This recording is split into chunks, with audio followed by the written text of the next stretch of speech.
Hello everyone. Today we are having with us panelists from all the different sectors. So coming up to the panel discussion, we are having Miss Aparajita with us. She is the founder director of MetaConnect Consulting. Welcome Aparajita ma'am for the session. Thanks.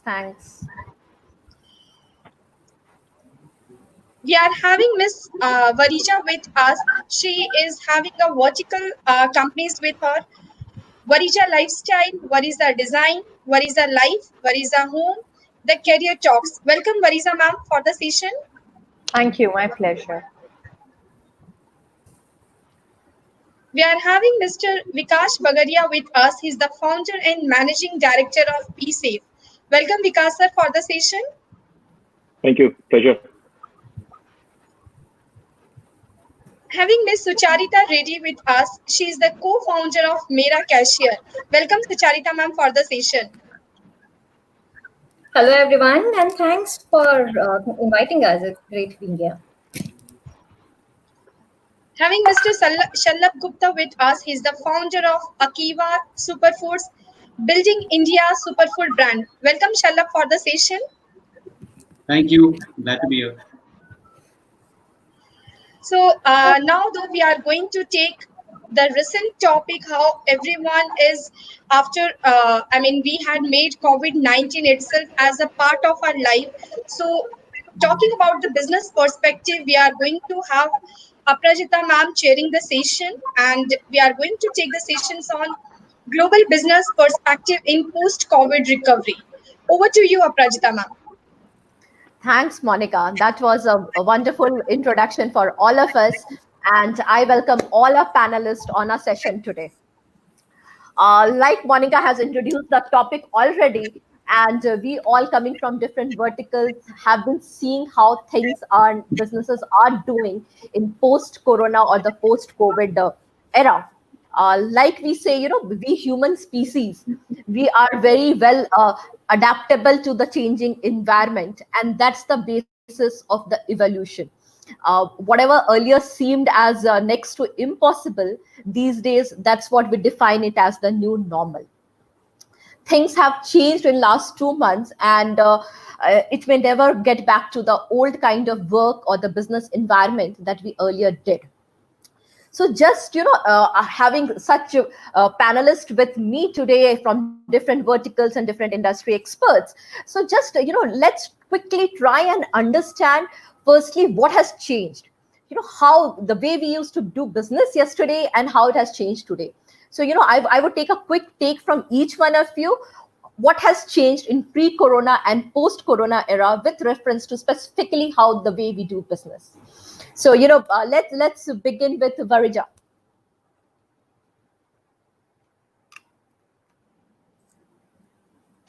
So, Prajita, yes, a lot has changed. And for a person who was never at home, who was constantly on the run, constantly traveling, life has been a change overnight. Sitting at home, trying to figure out how to, it's just the environment sitting at home. Home was always Right. a place to go back to, rather than working out of home. So of course that mindset settling took a lot of time. But I think if I were to look at it now after so many days, it was a little unsettling in the beginning.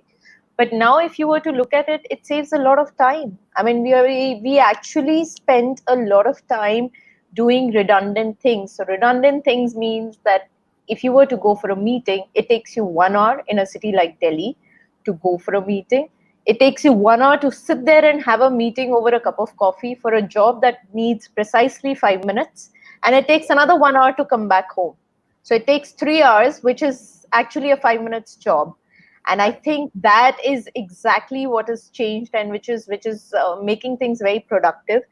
Also, I think COVID has become a great leveler in a lot many ways. So the people who didn't have a lot of opportunities and were inhibited in the sense of distance, in the sense of sitting in remote areas, in the sense of opportunities, I think that has changed a lot, because everything's virtual now. Whether you're sitting in Delhi or whether you're sitting in Mathura, it doesn't matter. you're on the same grounds. As long as your work is speaking for yourself, I think it's an equal opportunity for everybody. So I think that is a very positive change that I see. Apart from it, of course, on the lighter note, you're seeing me dressed up formally on the top, although I'm wearing pajamas at the bottom. So, so yes, that has also changed it. I didn't imagine I would do anything like that. So my husband just asked me, "Are you going on the webinar like that?" I said, "Yeah, nobody's going to see me in pajamas." I totally echo what you're saying, Varija. And also, since this is an evolving model as of now, we are getting used to it. We are understanding the small nuances that comes along with this. Just say, for example, we were all, a few minutes earlier so that, we don't face any hiccups with the technology. So it's an evolving model, and slowly it would get to a better point. Taking a quick take from you, Vikas, how do you see the changes? You come from a very specific niche area where you have been promoting a lot of things into the female hygiene and safety kind of world. So how do you see that being changed? Talking about hygiene for last 7 years, I can say that hygiene is the new security. Everything anywhere in the world, post 9/11 or for that India 26/11, after the Bombay blast, everything got into the scanning. Yeah, wherever you go, you have to be scanned, right? Either your bag or the hotel or something like that. Now hygiene will take place instead of course, security will be there, but hygiene will be the new security. I think that's the most important change which I can see. Secondly, I agree. Traveling. I used to travel 15 days in a month, but I don't think that I'll be traveling anymore now for meeting to Bombay. I used to go twice a week to Mumbai. I don't need to, I believe, because lockdown has taught us that a meeting can be done here, and you really don't need to be physically present there. I think that's most important. Sorry, travel industry, but a lot of people will now stop traveling. From the business point, I see the trust, I'm purely talking from the business point. धंधे के हिसाब से, कि now your terms of payment will be far more easy, far more against delivery or your services instead of credit, because you don't know when that particular company will go burst or we are not able to make your payment. So I'm been seeing that over the last couple of months. In fact, from mid of April, when the first lockdown got over, the essential services started. So people are buying if they have money. People are supplying if they are getting money right on the delivery. So I think that's good for the business part, that your payment cycle, your payment terms becomes very easy. More, I'll say that. To my ears. That music to my ears. No, absolutely. Because see, government has also mandated regarding the MSME payments, right? Yes. We were registered as an MSME right from day one for my other business into aerospace and defense, and we used to get all the payment within 45 days, even in the corporate, the private sectors. But nobody knew about it, that if you are registered in MSME, you'll be getting a payment they have to give you payment in 45 days. I think government has done well, but again, how many company will follow that? I know that the government organization or the government supplies will get in 45 days, but private also will have to follow, or they have to pay a huge interest. So those are the things which I'll see that there's a huge change. Again, I'll say that technology, we have learned technology so well that we can start working from home. We have started from working from home, and we are able to deliver more than what we used to at our offices. And most important thing, which I'll say, that more and more women who are sitting at home, who are taken sabbatical, who are not working because of various reasons, they will come back into the workforce. And I think that's the most beautiful thing which I can see coming through entire world, especially in India, who are taking a break because of family pressures or family duties. Yes. They are coming back to the work. Yeah. Super points that you brought forward, Vikas. These are the kind of things that our industry needs, actually, the positive things that's coming across. Shalabh, you get into the food world. How do you see the world that it was pre-corona and post-corona, the way we do business in the food industry? Yeah, no, this is a transformative event for the world and for all industries. And we belong to the food industry in a sense, but the food industry is many industries. So luckily, we don't belong to the restaurant industry or the fresh food industry or the food delivery industry, all of which are, I think, going through turmoil at different levels. Very luckily, we belong at the intersection of e-commerce and health foods with long shelf lives. So actually, just from our perspective, we are seeing those tailwinds come together. More and more people are online. Many of them have been forced to become comfortable with online shopping and online ordering, and uh, naturally, all of us are concerned about our health and immunity, and we are being beneficiaries of those two trends coming together. Uh, but I think you know, I think Varija and Vikas made some excellent points. Let me just add a couple of brief points to how I think the world is changing, not just for us but for everyone. I think one is that for companies such as ourselves, which were venture funded, we which were funded, which were funded by an institutional fund, etc. We are we are certainly having to pivot. Those of us who hadn't already or who were thinking of it but hadn't done it already, everybody's having to think much more seriously about profitability and sustainability. So there is now, I think COVID has accelerated what WeWork started, which is this divergence that had occurred between what is a business and what is a startup.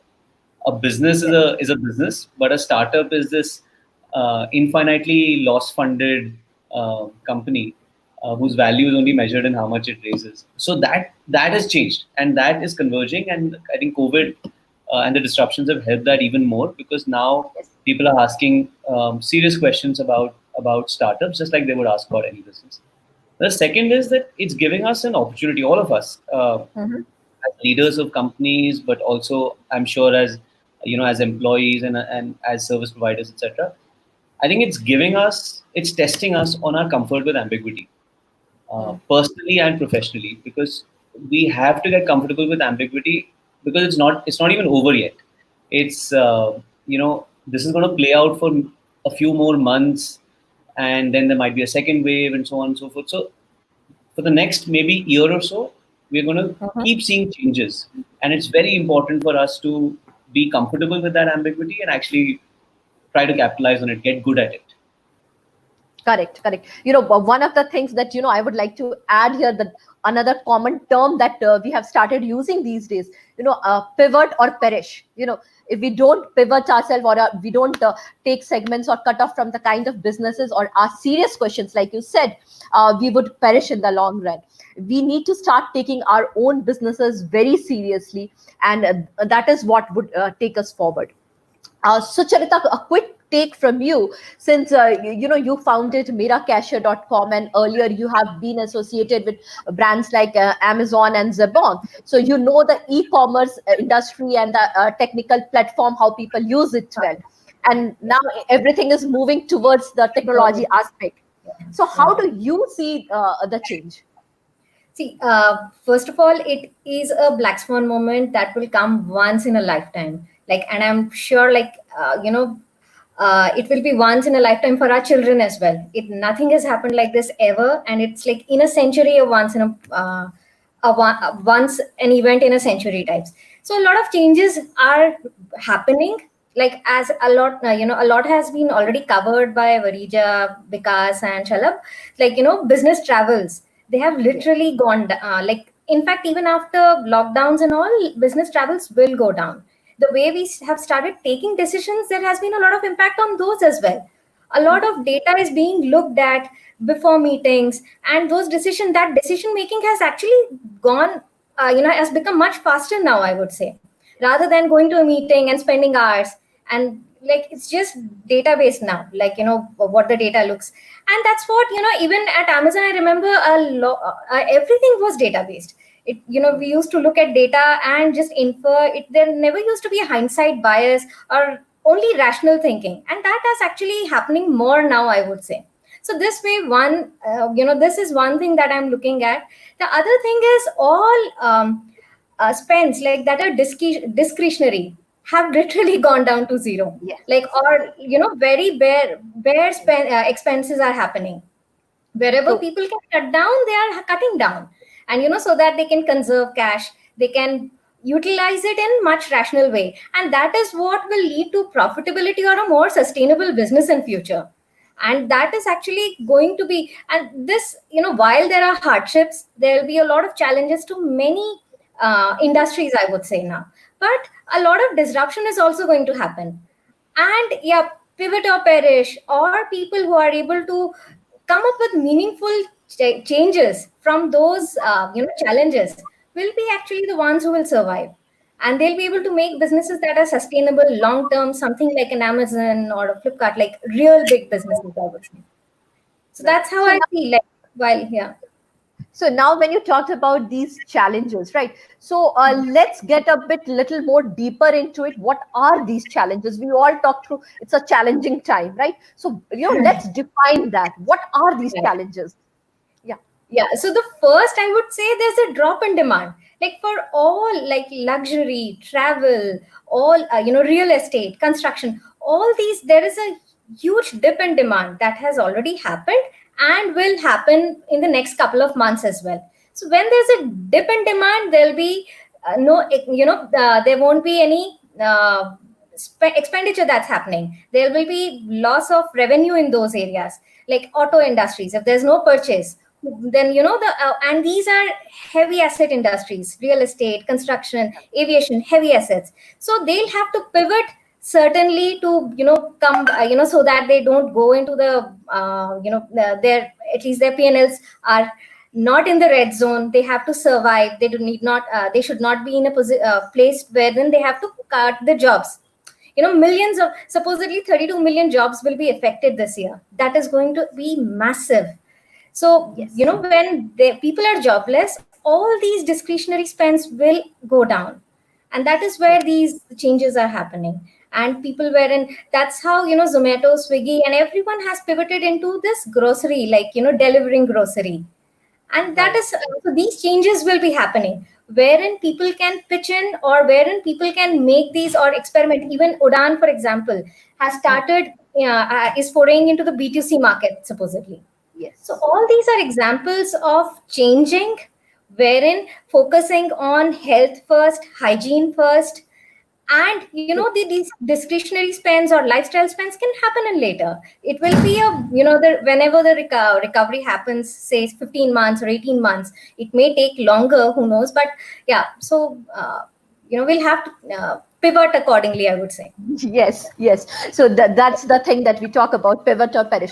But when you talk about these segments that they diversify themselves, they take a tangent and diversify Right. and take up verticals or businesses where they can make money, the low hanging fruits, so that Right. business, the cash flow is there and business keeps Right. thriving. So one of the word that you used here was, the way we do things, hygiene. So that, the word you talk about, the moment I hear this word hygiene, it reflects to me with PeeSafe and Vikas. Right. So, so Vikas, what are the challenges? Now we talked about, we see it differently. Instead of security, now we look into the hygiene aspect. So now in this changed world, where things are looked more from a hygiene and a safety perspective, the way we do businesses, what are the challenges? You talked about that with MSME registration, we get our revenues in within 45 days, a good initiative.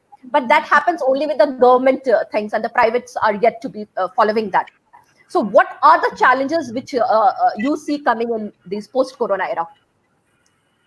And every businesses in India will suffer from the lack of workers, the migrants who have gone back. I think that we have started seeing. You take an example of all the logistic companies, the deliveries and the Blue Darts, the DHL of the world. They are facing a lot of problem because they don't have labor. I think that will be the biggest challenge: how to get back our laborers from their respective villages or from their respective homes. I think that's the biggest challenge which I can see that. Yes. Because till the time we don't have a vaccine or a proper way, or the curve has gone down, that will be a challenge in India, and that's the biggest challenge. Second, I can see that on the short term and a long term, we can divide into short term and long term. The short term will be, people staying at home, So I just give you an example. We have been out from 28th of March. We got a special permission to operate because of the hygiene and essential services. And we've been working throughout. We started our corporate office also. I think on 25th of May, we started coming to the office. But since last 10 days, everyone decided they will not be coming to office and they wanted to go back and work from home. Reason being, everyone is afraid because of the way the cases are going up. And we decided, what's the use of coming to the office? Let's stay at home and do work. So the new normal, I can say that, where the 50% of our workforce, especially into who doesn't need travel, they will be working from home. So the challenge will come to those businesses who already have a big real estate with them. So how they gonna cut down on their cost, or because they have expanded because they were expanding the team. So the challenge will be technology. The challenge will be how do you monitor those kind of work which is being done, because as a startup, we may not have a different type of tools because those comes with a subscription on a SaaS model. So we need to invest in that as well. Again, the way the infections are growing, some or the other will get infected, unfortunately. So we have to be ready for that. So what I will say that on the long term, build the herd immunity, and that's important as a community as well. Yeah. So once we talk about challenge, I'll say that what we need to do as an entrepreneur, that we have to take care of everyone. So we should be insured for business losses. There are a lot of insurances which are available. So if we can go and take those kind of insurance against COVID illness, I think that also that's throughout challenge as well, because that need money, right? So many organizations are running on zero revenues. So yeah, so I think for me the major challenge will be the manpower challenge. In the pre-COVID, post-COVID, yeah. Right. So because, like you said that you opened the office and later you decided that, what's the point in sitting in office when the work can be done. So that's a model that can be done with the service industry. The manufacturing industry may not do that. Service industry, we have heard the example of TCS where they plan to get into 25-25, that only 25% of the workforce would get into office by the year 2025. So that's a model which is possible only for the service industry, right? But for the manufacturing, this would not happen. And there, this challenge of labor's migration and, lack of manpower would be one of the key elements. I agree there.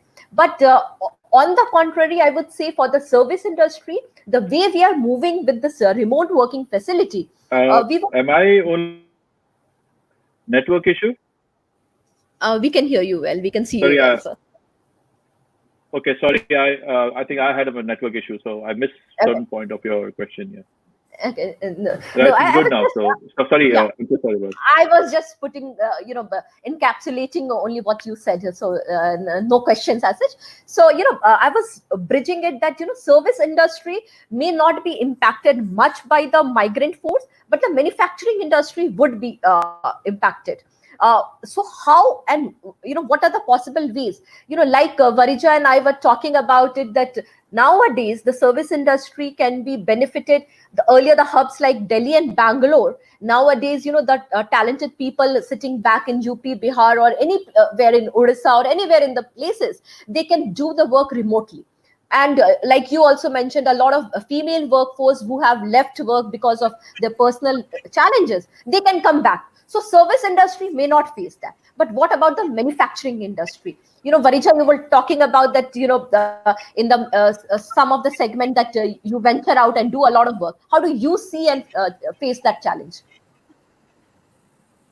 So you know what, Aparajita, I am glad that this is a recorded version and everybody can go back and see at what point this is recorded, because I've been doing several panel discussions last 2-3 months now. Yes. And let me tell you, every time I say something, I self-contradict myself 10 days later. That is the situation that we are in, right? Yes. So exactly what Sucharita said, that people will stop buying houses, and we are in the business of interiors, luxury interiors. We are in the business of apparels.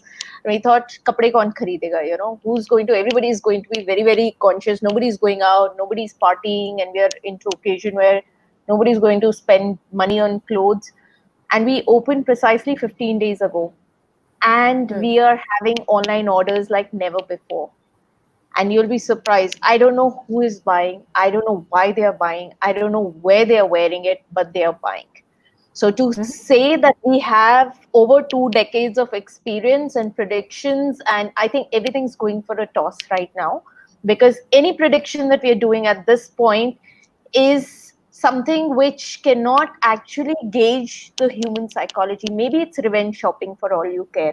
Maybe the husbands are gifting something to their wives. Maybe the boyfriends are gifting something to their, to their Vice girls. versa. Or just to feel good, you have nothing better to do, so you're just doing online shopping. I don't know, but the clothes are selling. Number one. Number two, in the business of luxury interiors, so you feel that who's going to spend money, or this is not an imperative spend right now to to look into cars or automobiles or homes. But trust me, the people that we're dealing with, the number of new inquiries that we've got for interiors has been like never before. Again, for the simple reason, क्योंकि अभी लोगों के पास time है. Making a house is a very time consuming process, and people keep deferring it. So in luxury interiors, this is the time that we are getting maximum inquiries. But yes, as Vikas said, the challenges, we are only in the sign up and the planning stage, but with a very open-ended deadline, depending on as and when the labor comes in, as and when we can actually deliver that. So again, as I said, that I might just self-contradict myself tomorrow. It's an evolving model. It's an evolving model. Yeah. So no fixed format. Yes. I think the ones who are going to, the challenge that is there right now is that I have understood that like again Shalabh said, that we are dealing with that ambiguity every day, and as business owners we are learning to deal with it. But is everybody aligned to that ambiguity and that state of ambiguity in your organization? Maybe not. There is a skill set mismatch. The entrepreneur or the business owner has no choice but to adapt to the situation, but to adapt to the consumer behavior, the changing environment around. But your back-end support, a lot of them will say, मैंने तो पूरी जिंदगी बस यही किया है. I know how to just do this. I don't know how to deal with technology, or this is what my job is. I don't know how to, adapt to the new situation. That is the challenge for the business owner, to train and reskill people. I think that is the point that we all of us are in. Yeah, I totally agree. Since this is a very evolving model, and like you said, we have to upskill ourselves. We cannot say that ye hame nahi aata tha to aage bhi nahi aayega. We need to upskill ourselves. So, Shalabh, how do you see, what are the short to medium term ways, when we are trying to bounce back in these economic times, in the recovery model? Since it's an evolving model, I'm not extrapolating it to the long-term goals, but what should be our short to medium-term goals for the evolving business? Yeah, see, I think it's I think something that's happened because of this situation is also that there is now a very wide range of outcomes and influences of the situation on different businesses. So we have here some businesses that have tailwinds because of this situation, and actually structural tailwinds. For example, I'm sure that for example, hand sanitizers used to be कि अमीरों का शौक था hand sanitizer before this. Now it's everybody has not one, not two, but 10 hand sanitizers, right? You can't buy enough hand sanitizer. छोटे बड़े सब हैं लोगों के पास. Similarly, Varija said something very counterintuitive, that her business is going through. My business is also doing rather well in this situation. But I think there's a very wide range of things. So I think in the short term, for a lot of businesses, it's actually about survival. Because it's a very scary and very problematic situation for some businesses which don't see light at the end of the tunnel also. If you're a restaurant and so on, for example, then the floor has been pulled from right under your feet. Um, for us, just speaking for ourselves, I think our challenge is to capitalize on the opportunity, because there is an opportunity here to uh, sort of make a mark and capitalize on the situation, and that is a that's an interesting skill set that I think some entrepreneurs have to bring to bear as well. Like, some entrepreneurs have to survive, and some entrepreneurs have to be opportunistic. So we're in the latter bucket right now. In the medium term, frankly, again, like Varija said, it's actually really funny because all of us are people and consumers of different things, and yet, as business owners, we routinely fail to understand how the consumer base as a whole will behave, even though we are part of the consumer base too, right? So, are people going to be frugal, or are people, because they have less money in their pockets, many of them have taken salary cuts, etc., or are people going to be hedonistic and do revenge shopping or just idle shopping or whatever? So one doesn't know. So in the medium term, I'm just going to go back to my earlier point and say, in the medium term, what's really important is to keep your ear to the ground, to literally on an every week, every fortnight basis, keep evolving your strategy, do a lot of A/B testing, do a lot of experimentation, and identify what works and just run with it. Because this is not the time to base your decisions on theory. The theory is out the window now. This is the time to base your decisions on experimentation and empiricism. True, true. Shalabh, like you said, all, and Varija was also mentioning that, what we assumed or predicted is not following. The practical scenario is different. So all the theory is gone for a toss, and we are here to create new theory, hypothesis based on our practical learnings. So, Sucharita, what do you think? What should be our short to medium term goals to remain in the business in coming days? Yeah. So short term, it has to be customer retention. Whoever you're able to speak to, you have to speak to them, keep them connected, connect with them, understand what all challenges they are going through, and maybe come up with solutions for that, or wherever and those can lead to monetizations as well. And that is one. Customer connect is one focus area for us. The other one is looking at our expenses, like what all expenses we can get more frugal at right now, or conserve the cash so that it can run for whatever extra period that we can manage with. And then, yes, going back and looking at our contracts and seeing, like, for example, tech contracts or rental contracts, or any, like, people who have warehouses, they can go look at those warehouse contracts and everything, and see alternatively, like, if the warehouse space can be shared with someone to get extra revenue, or those alternatives have to be looked at. So these two or three are at the top of my mind, I would say. Right. Very important point. Customer retention, get back to them, keep their faith intact in you. That's really important, at this time. Also, like you said, we need to survive in the business in the short to medium term. So the cash flow has to be going. And we can definitely cut down a lot of these expenses by sharing resources, or the warehouses, or the, rents on few of these things. So when we talk about the managing the cash flow in the short to medium terms, we talk about the businesses, the clients, our fixed cost and things. Now comes a very tricky point. How does the employees contribute in these challenging era? What should we expect from our employee base? Vikas, any take on that? How can the employees support these challenging times? What I believe is that managing people is the most difficult job in the world. I think you can survive anything, but if you can manage people, I think you are the best. So, if what you give, you'll get. I believe at this time, we definitely need to take care of your employees, right? Only then they will able to give you back. For me, I believe that how you can get the best out of your employees take care of them. I know that this is a tough time. People are sitting at home in different situations, right?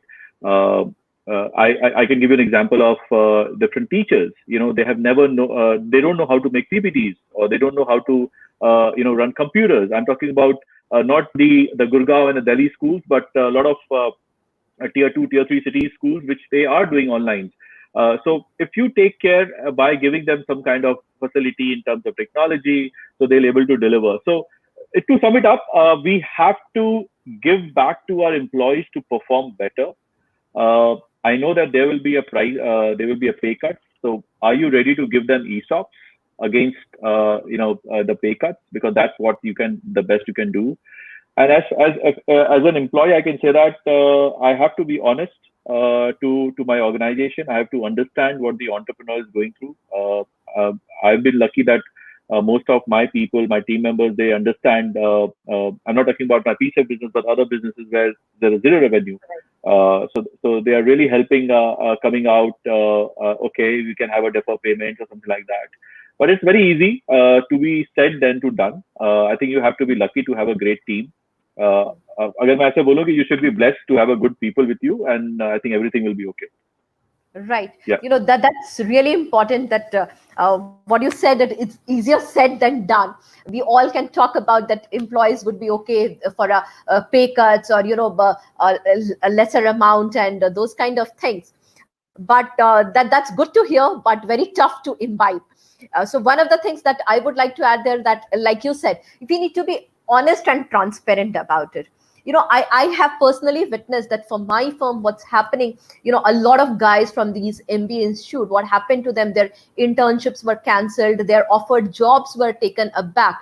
So they were willing, we came together, and from my IM network, they came to me and they said that, we are willing to learn, we are willing to work even without a pay, we need to learn work.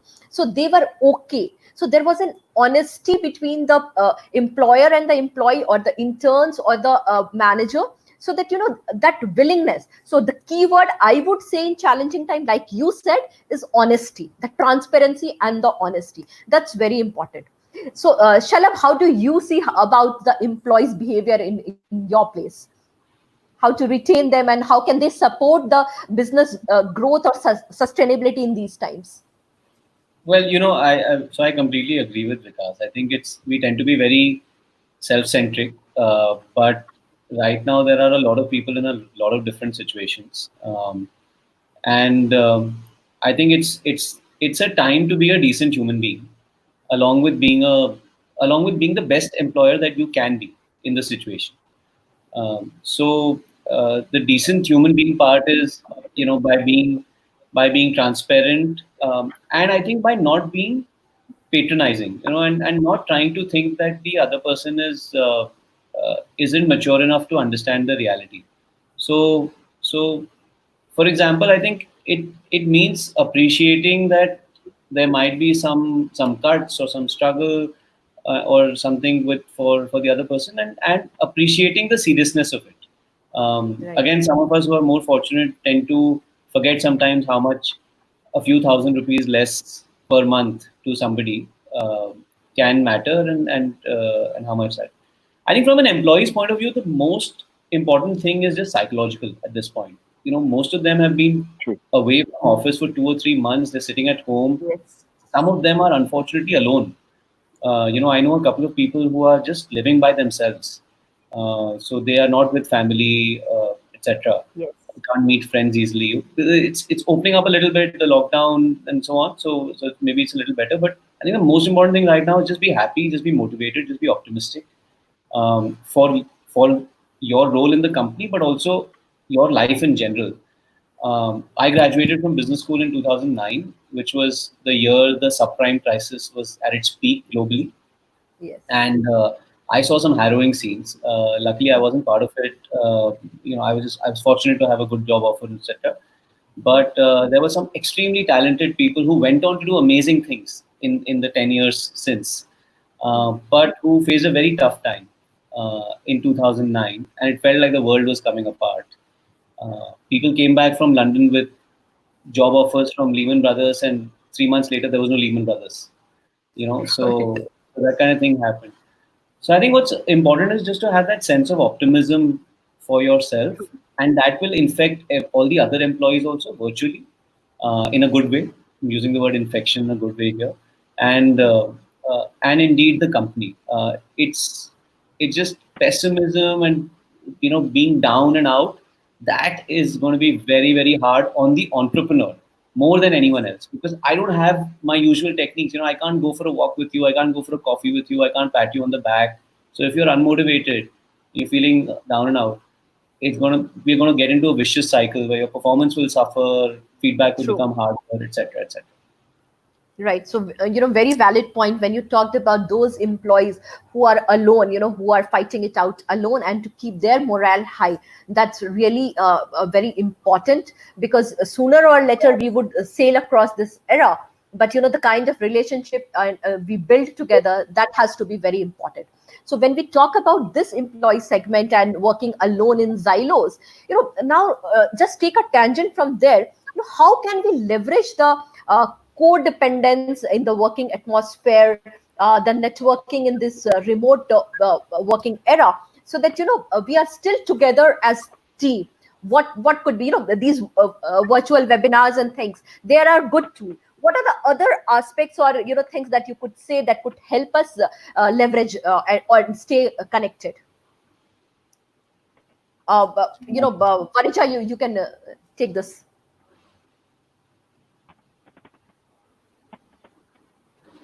So as you rightly said, Aparajita, it is again something that all of us are. So I thought it was okay to just have WhatsApp messages and calls. I think before the lockdown, it was not normal to have a WhatsApp call or a FaceTime call. Very few people, you would only do that with somebody who's very intimate with you, or somebody who is part of your family or very close. But you won't do that with your employees, and now it's become normal, and it becomes even more because that human touch becomes very important. So we make sure that once in a week at least we do have virtual calls, and there is a human connect, and there's a lot more that you can read than those WhatsApp messages that are coming. And there was in fact a very interesting question about how do you reskill yourself and how do you upskill yourself. I can't probably say that for different sectors, but one thing you really have to skill yourself is with technology. There is no running away from technology. So all those people who felt that, technology is not meant for them, and, they weren't comfortable, because I also deal with a lot of people who are not so educated, because they are from they might just be 10 pass also, but they have to deal with technology. WhatsApp Hindi mein likho chahe, but you have to deal with technology. I think even administrative roles, I think as an EA, the role has become more how to deal with technology and assemble reports.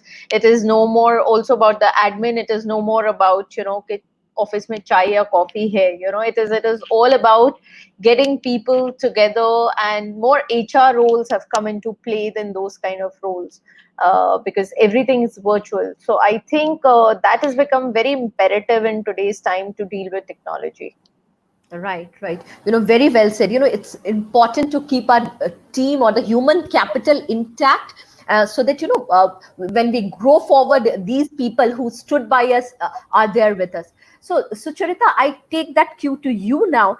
How do you see this codependence? We depend on each other. There are suppliers, there are market movers, and when we do business, a lot of people are there. So how do you see this codependence of business in the coming days? It will be more tight knit is what I see. A lot of trust has already come in, and it will be like a lot of, while the contracts will be negotiated with the suppliers and everyone, both ways. But yeah, a lot of trust factor will be there. A lot of dependence is going to happen. And as Varija mentioned, like ours is anyways a small team, and so we literally get onto a call every day. All three founders, we get onto a call and we discuss what has been happening, what are the next steps that we should be doing, and all that. So those dynamics have changed, and it will happen. And I guess since we are using technology, to be in touch with each other, we are having that trust with each other, we are moving ahead, I would say.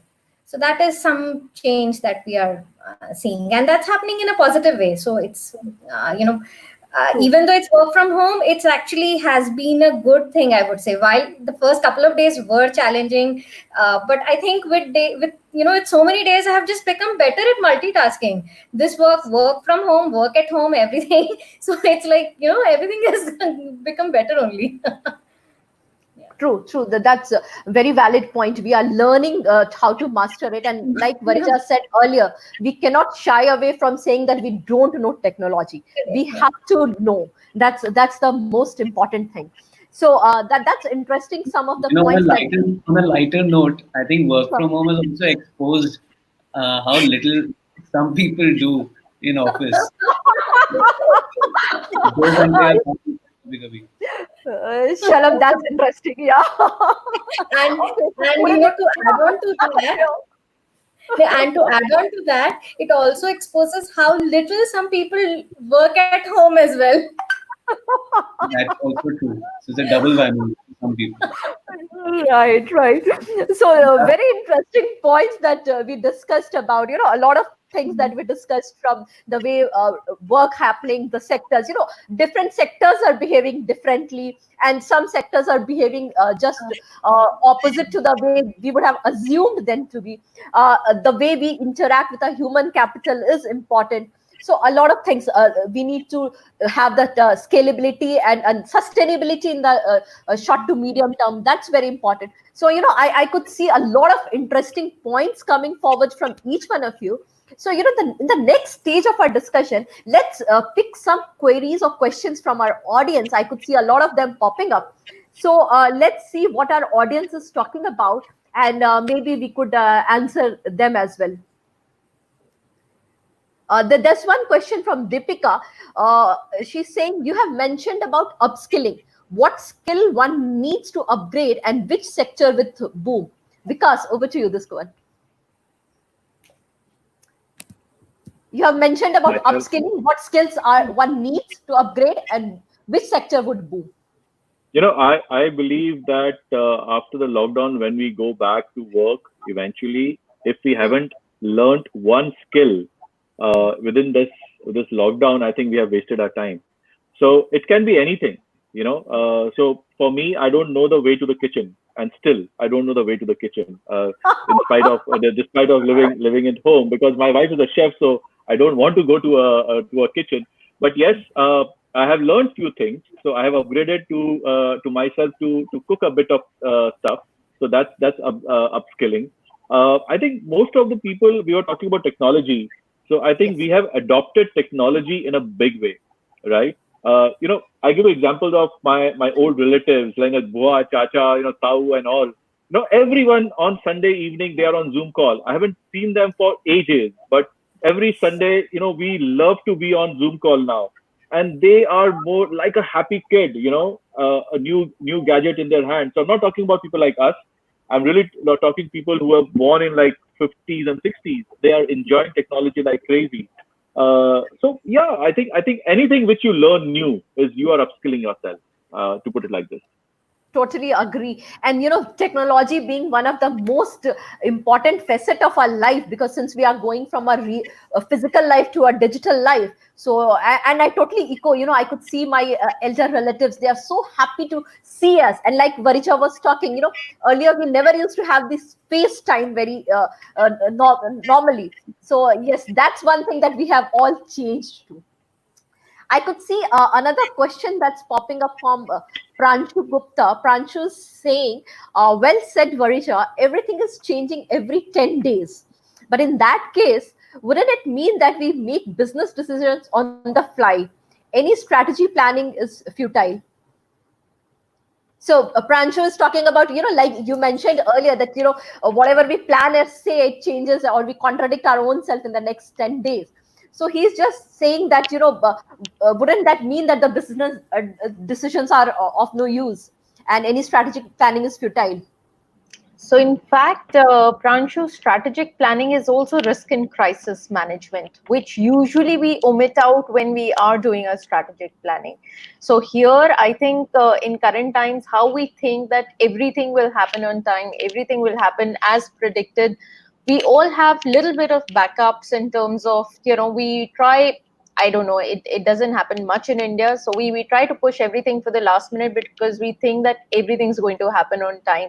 And there are so many factors, so many vendors, there's so many agencies involved where things are not in your control. So in our work, we try to do that backup plan and risk and crisis management. And now so even more because the variables have increased, the variables affecting your work has increased. It is not just about me manufacturing the outfit, it is not just about we manufacturing the clothes. We might just come in a red zone.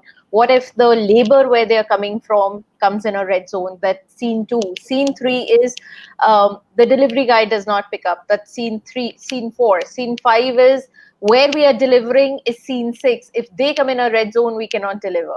So we have to create all these scenes. So now the number, maybe we would have 1 or 2 scenes as a backup plan in terms of risk and crisis management. That might increase to 10 now.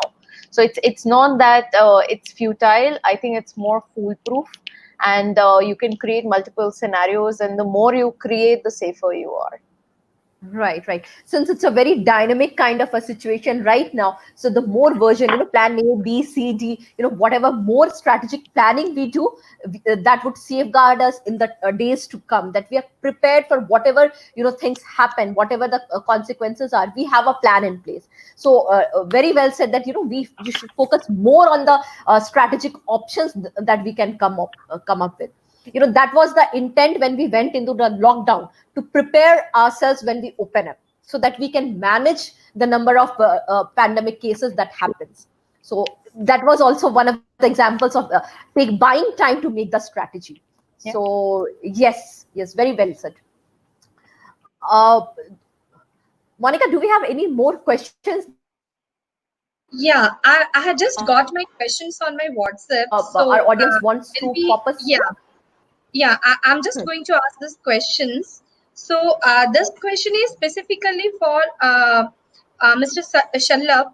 What actions can we take today to remain competitive under different future scenarios? I wish I knew this well. Be an overnight millionaire to be competitive for later. One. So I'm building off what Varija was saying earlier and to the question that she was answering.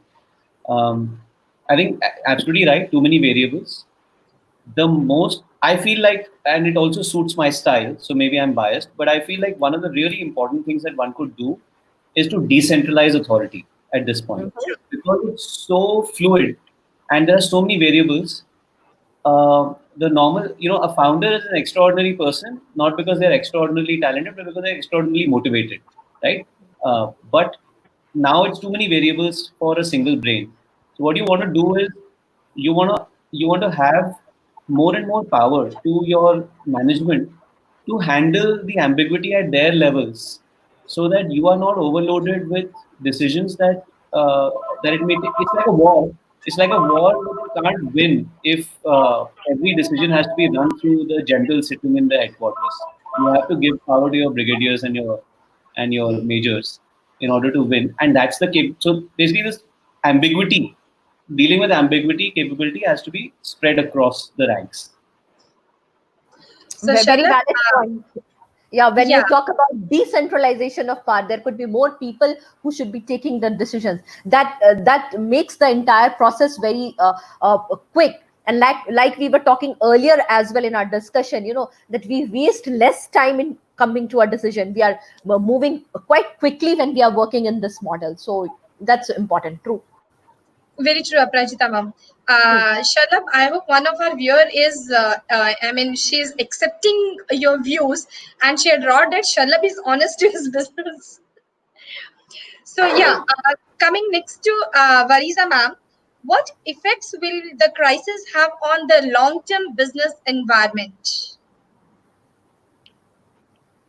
I think the obsolete will die it was dying anyways. A lot was changing, and maybe the environment was changing faster than what we were accepting it. A lot of businesses were at their last leg, but they were dragging, and they've been put on the ventilator, and very soon they will die. So for example, the automobile sector, people had switched to Uber and Ola and realized the redundancy of buying a car. People had found the redundancy of buying a workplace, going they would rather go to a co-working place. People had found the redundancy of going to a restaurant. Swiggy and Zomato came into picture. Redundancy of going to theaters to watch a film. Your Amazon Prime and Netflix came into the picture. Your co-living spaces. So a lot of things had already started coming in, but we were holding on to our old breed of people and our obsolete thoughts that this is how the businesses are. And I think that innovation just came not out of choice. It just happened overnight that we are forced to innovate. So the people who will not innovate and the businesses that will not innovate will have to they will not survive. So I think in the long run, only the ones who are willing to change, not just the businesses, even people who are holding on to their gods, कि मैं तो बस ऐसा ही हूँ और मुझे यही करना आता है. I learned to make a website during the lockdown. And that's my super achievement. I am somebody who does not like technology. Who runs away to even I keep forgetting my passwords. Even if I have to do a software upgrade, it's a I get a panic attack. I ended up making a new website by myself. So I think that is something which is required by everybody, just to innovate and deal with the situation as it comes. Very true, Varija ma'am. And I'm just sharing my experience. The same thing what you told that you had learned how to make the website during the lockdown. As a person, I was never knowing what is digital market, being in this field. But this lockdown had taught me, yes, what is digital market. Yes. No, I think it's not a choice. So for all those who don't know, just go and visit the careertalks.com. It's made by me. So it was made during the lockdown. And do give a feedback how good or bad it is. I'm still learning though. That's great. So Charita ma'am, we are having one question from Mr. P.N. Mehtre. He need to know, due to COVID-19, new challenges are coming for common men, salaried employee. Is there predict for handling situations?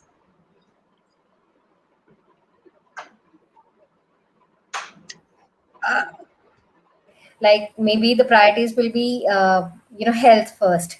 So stay healthy, stay safe, take the necessary precautions, and avoid unnecessary travel. But if you have to go to work, you have to go to work.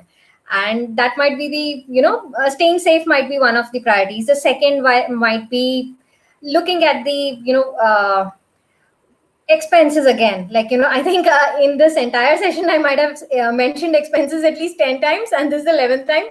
So look at the expense, what is necessary, what is not necessary. If there is some sort of threat that's looming, if the person is in a automobile industry or an auto ancillary industry, where there can be there can be job losses expected in future, and all, something like those.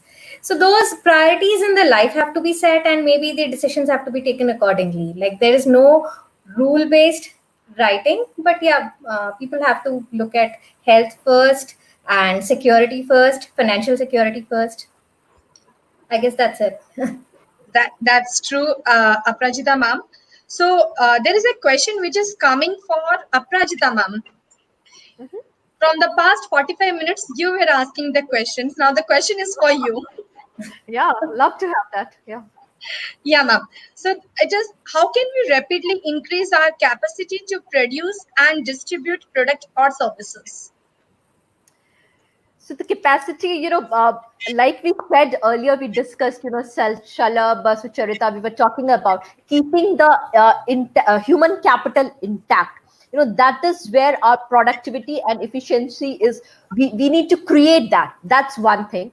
Secondly, there is a need for the crisis management consulting kind of a work, where people who have expertise in these turnaround management, they will tell you, how with lesser resource, that resource could be manpower, that resource could be anything, but we can still have that output in the good efficiency and maintain our bottom line. That's very important. So there are two take to it. Maintain your human capital. That's the biggest capital that we have these days. And secondly, increase, you can take help from the experts to increase your efficiency. Very true, Aparajita ma'am. So I hope all the questions are being done from our side, and even the questions what I was getting over my call. So thank you each one of you for the stations, for your time. Thank you, Varija ma'am, for your timing given to us. Thank you, Aparajita ma'am. Thank you, Shalabh. Thank you, Sucharita ma'am. Thank you, Vikas sir. Thanks, Monica.